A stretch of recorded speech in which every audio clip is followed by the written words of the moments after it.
Welcome to SciTech Culture with Steve Kern and Ben Warner, where we examine science, technology, and culture in the 21st century. Visit our website at scitechculture.com. Hello and welcome to SciTech Culture. My name is Ben Warner and I'm joined by my good friend and colleague Steve Kern to talk about the iPhone X, as Apple's marketing department would like us to call it, even though iPhone X is where it's printed everywhere. How are we today, Steve? I'm good. It's the X factor, Ben. That's what it is. I just on the marketing side of things, I've done this so many times. I mean, OS X is how they called OS X, not OS X, even though it's everywhere it's written as OS X. Final Cut Pro 10, Final Cut Pro X.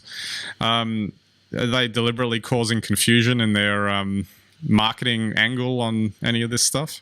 Especially with the iPhone, I think, because they've had, 4, 5, 6, 7, 8, they've actually had previous numbers as well.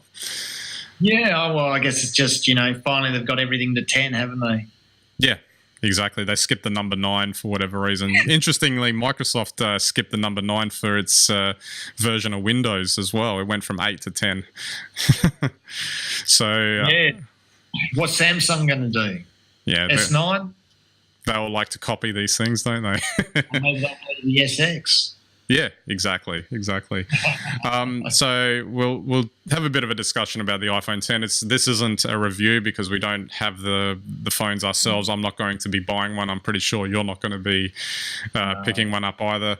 My view on that is that the phone, if I was to buy one, it would be the one that costs $1,800 because it's got the biggest storage capacity, and I'm not spending $1,800 to beta test a phone, the first version of this phone, regardless of how fantastic it's supposed to be. I'm sort of against doing that. I think I've got a bit of a history with that. I didn't get the first iPad. I waited until the third one. I didn't get the first iPhone. I waited until the fourth version, iPhone 4. So I have to be sold on getting the whatever the new version is. I don't like being the first one in the door, so to speak, with that sort of stuff.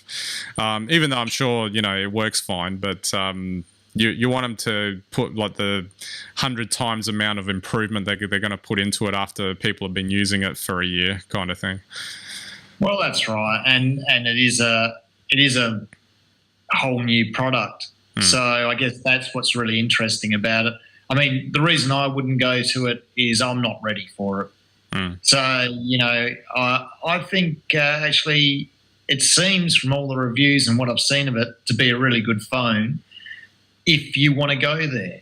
Yeah. Facial recognition is going to take some getting used to, and the fact that you're using gestures in the way you are takes some getting used to, and it's probably only going to be a few days to get used to it. But it's also a jump in the way we use and interact with our phones, and I don't think I'm ready for it. Absolutely. Well, I mean, that's the original iPhone. The issue there when we went from the dumb phone to the what is now the modern smartphone. Too much. So I just wanted to talk about reviews before we talk about the phone. We had that episode where we talked about how it's harder and harder to find good coverage of anything tech related. I mean, this is a wider issue across everything, but we're talking about tech at the moment. Some of the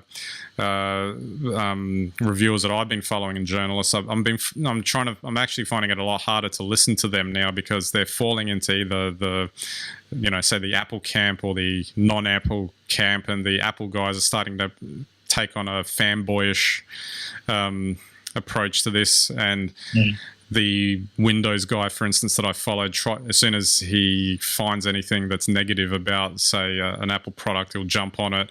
And I just don't know. It's just disappointing. I'm just finding it really disappointing following this stuff. And I found a review on The Verge, which seems to be fairly balanced. They point out what's good with the phone, what's not good with it, and all that sort of thing. So I highly recommend you read that. But and Apple itself traditionally had gone out and given first looks to the traditional print media, sort of established mastheads first in years past, but now they seem to be actively searching out bloggers and all these people that that aren't traditional, and that they're actually screening out some of those mastheads. And it's interesting how that's all going. But it seems like you really have to just trust yourself and figure it out for yourself now, rather than relying on what you see out on the internet in terms of reviews. Well, that's it, and I completely agree with you. I mean, we're in this post-truth age where, whether it's restaurant reviews, or phone reviews, everyone now is a hipster. Every new dish was old, but now is new. Every new phone is new again. Yeah. And so it makes it very difficult. But I mean, from my perspective, when I say I'm not ready for the new iPhone, it's because today really every phone's the same. Every phone is an iPhone. Yeah. So the original iPhone has now created a whole range of copies. I mean, Samsung and Apple have already had that battle in court. But, I mean, the iPhone 10 is a significant step forwards, I think. Yeah. But that won't be realised until a number of years down the track. Have I got a phone capable of browsing the internet, playing games on, taking great shots with? Yes, I have. Really, what's left? What's left to improve on this version? And I think that's where people get really hung up now. I think we're suffering iPhone fatigue. Yeah. And, that's why I think now reviews are either super positive or super negative. There are a few sort of in the middle, but, really in terms of what would you expect when you go and buy a phone? Well, the last thing you expect it to do is make phone calls. The first thing you expect it to do is connect you to the virtual world. And now they're just playing with the way that we do connect. Just on a different topic here, I had the chance to see the iPhone 10 launched in China on day one because I happened to be there, and it was interesting that Apple could still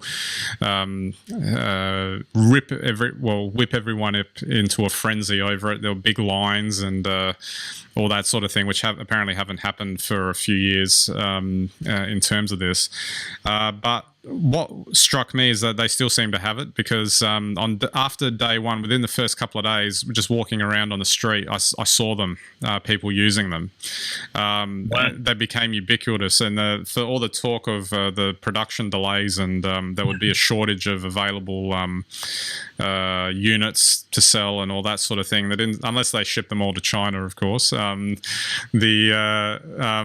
seemed like that they had enough to go around, and maybe that's good enough. I mean, I've found that people criticizing Apple so much, what are they doing for us lately? Why aren't they innovating? What are they doing this, whatever?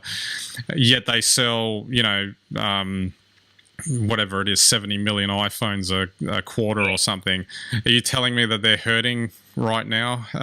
Even with, they released the iPhone 8, which is lackluster because it's the fourth version of the same design, and they're still selling millions and millions of them. Anyone else would be loving those numbers, but because it's Apple, well, yeah, they're not doing as good anymore. Exactly, and it's all irrelevant. I mean, when you get to be a company of Apple's size, where they set their pricing, where they put their models and how they release, that's a science, a very exact science. So they've already calculated exactly how many phones they're going to sell at the $1,800 level. So,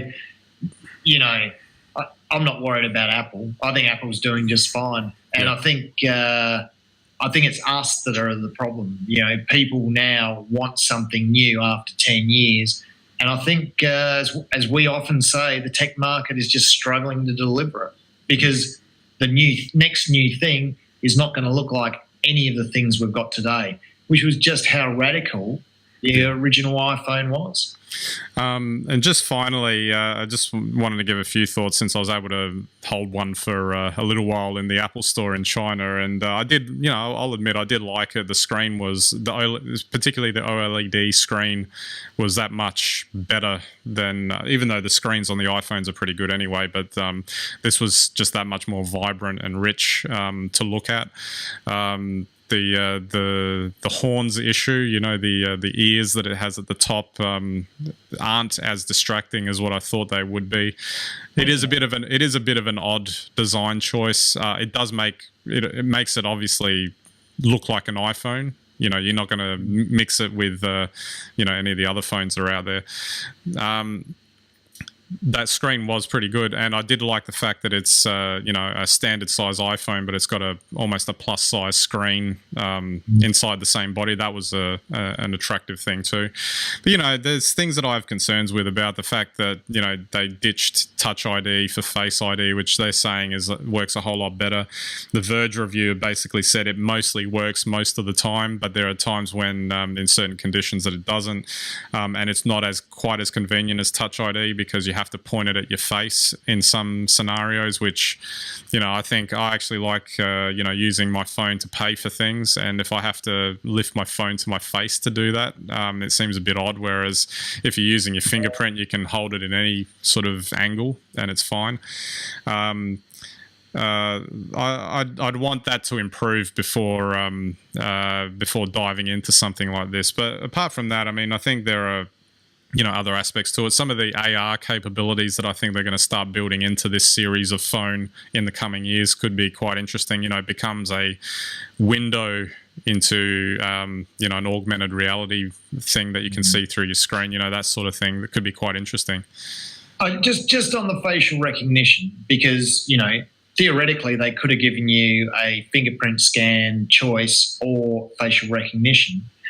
I think the thinking there is, and be interested on your thoughts with this, but it's that facial recognition is going to become central to everything we do in the future. So therefore, your phone, having that facial recognition will mean that there's no gap, say, between you and Facebook anymore. So do you know what I mean? Like, I think that's absolutely true, but I don't think they've implemented it 100% correctly yet. Oh, it's not ready yet. We're still talking. This is still a couple of years away, but I think the fact is your phone will recognise you and just start posting photos. Yeah, which look, if it does that and it works 100% correctly, 100% of the time, then that's fine. I've got no problem with that. The problem I have at the moment is that it doesn't. And if I'm spending $1,800 on a phone, it has to work 100% of the time. And that's why I won't pull the trigger on it.